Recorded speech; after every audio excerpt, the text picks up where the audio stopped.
Oh, mga kabising. Nagulat ako, biglang tinakbo ah. Opo, mga kabising. Gratis natin, mga kabising.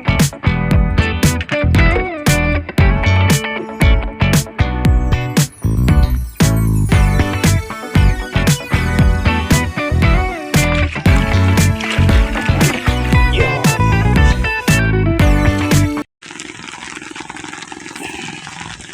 So yan, good morning po mga kapising. Update lang tayo update lang tayo mga kapising. So yan, good morning po mga kapising. Update lang po tayo. Nandito po tayo uli sa tabing dagat sa may malapit po sa Roldan. Napapansin niyo po yan, oh.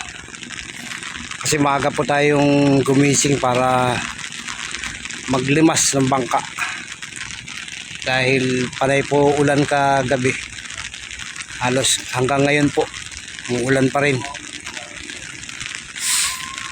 walang tigil yung ulan mga kapising. Buti na lang walang ganong alon mga kapising, kasi palaki pa lang po yung tubig mga kapising. May mga bangka po dito na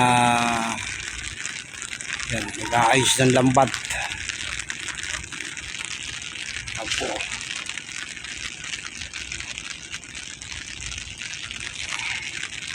At doon naman po sa babaan ng Alamang, may mga bangka na rin pong lumaot, yung mga pang-alamang. Kaya po tulad nyo nakikita nyo po sa bandang laot, medyo ano lang po dahil umuulan.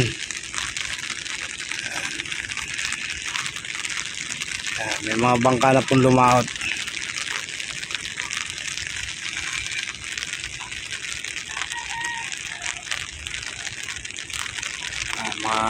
Ito, lalaot pa po yan.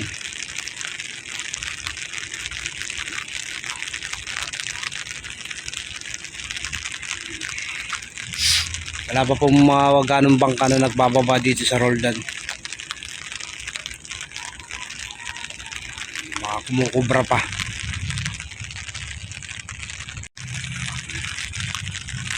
Sabi po nila wala naman pong bagyo,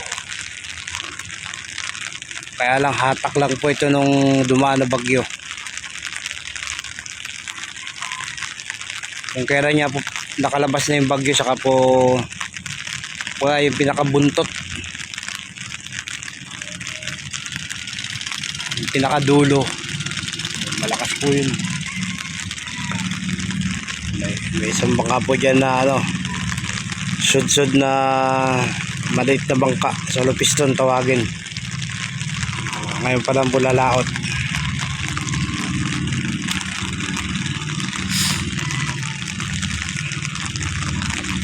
Ito po, tuloy-tuloy po yung gawa nito sa gabi.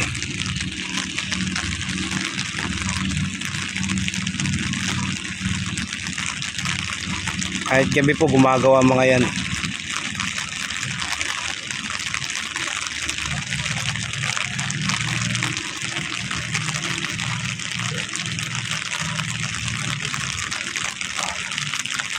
Pati mga kalapati nagugutom na rin.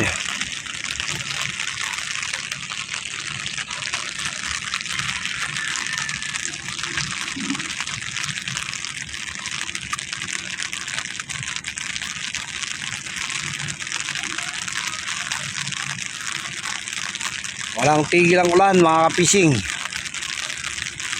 Madilim ang langit.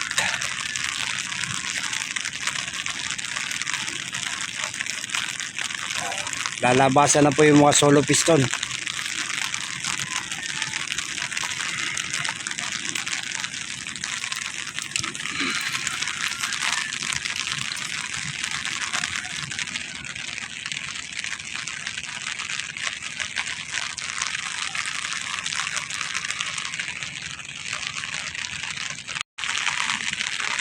Ayan mga kapising, may isang bangka na paparating.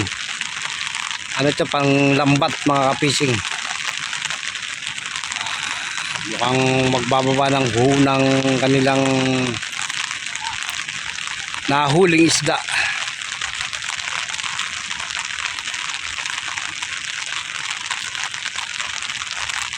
May isa po dyan palang pangulong. Pumasok na po sa loob. Kasi pag ganito pong ganyan kasungit po yung panahon, mahirap pong pumondo dyan sa labas. Hindi po nila panahon biglang lumalakas.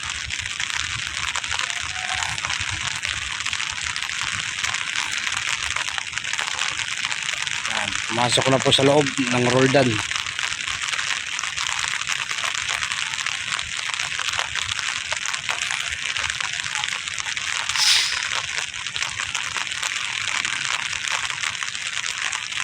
Sumago pa rin po yan sa ulan.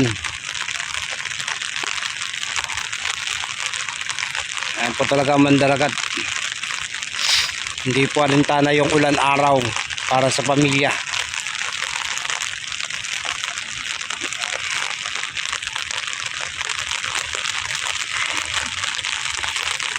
Tayo naman po.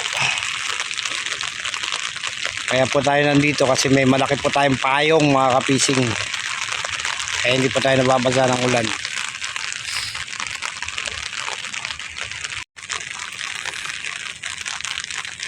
Mahirap po kasi pag hindi nilimasan yung bangka pag ganyan po panay ulan. Baka lumubog yung bangka natin, nasa gilid lang. And lumutang na nga po yung mga pinakasahig. Dahil marami na rin po tubig.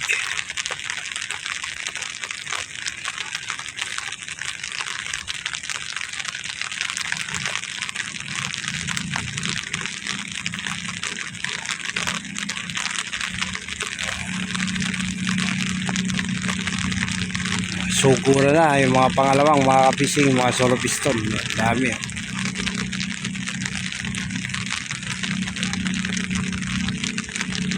Yung isa dinig na dinig mo yung makina eh. Parang pabalik dito mga kapising.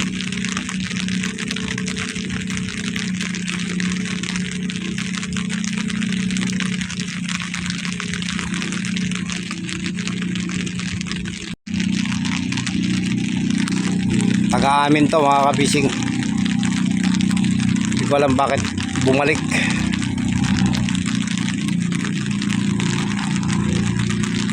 Kalalaot lang po niyan, bumalik na agad.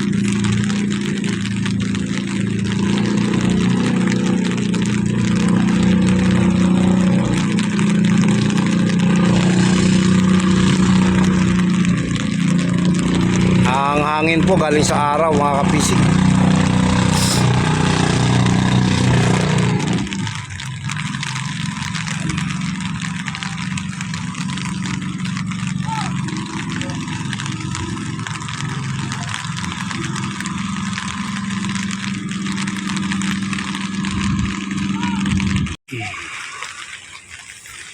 Ayan po, pumasok na sila mga kapising.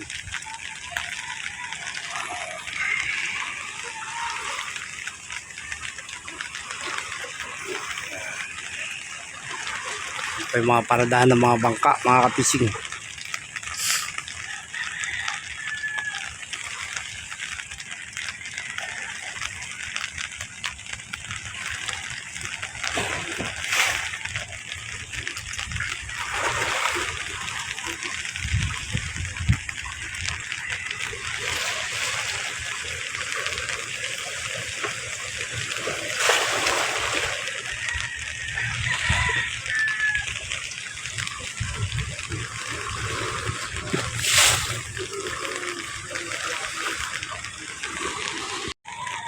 Dito po maganda yung salansan ng bangka eh. Safety po yung bangka nila dyan.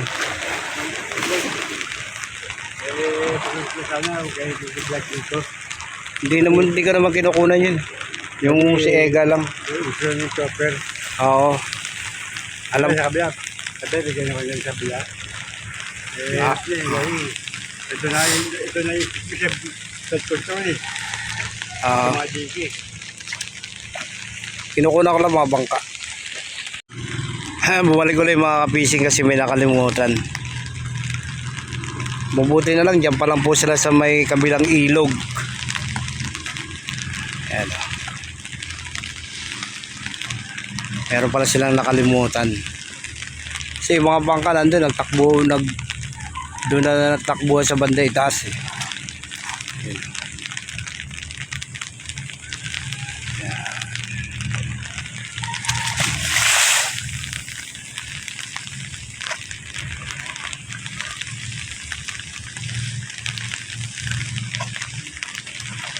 Update lang po tayo mga kapising sa Manila Bay, Pangakapising.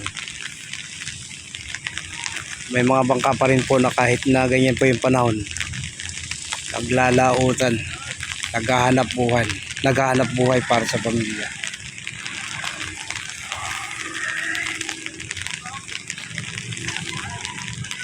Yun. Layo ng tatakboy nila mga kapising. Nandun na sa kabilang ibayo, bumalik pa kasi may nakalimutan. Thank you po mga kapising. God bless. Hanggang dito na lang muna. Good morning po mga kapising. Nandito tayo sa may babaan ng mga lamang. May mga bangka na pong magang umuwi kasi may alon po ngayon mga kapising. May habagat. Ayan. Kahit nga po yung mga bangkang pangulong nandito nakaparada. Kasi hindi rin po sila nakapasok sa loob ng ilog. Alon mga kapising. Yung mga bangkang iba maaga pong umuwi. Konti-konti lang din po huli.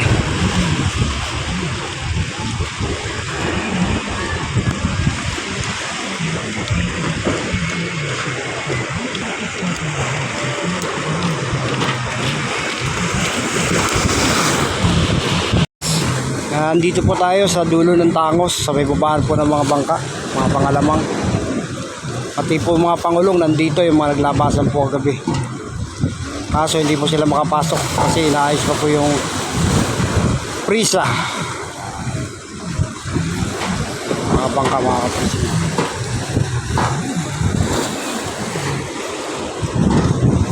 Alon ngayon mga kapising.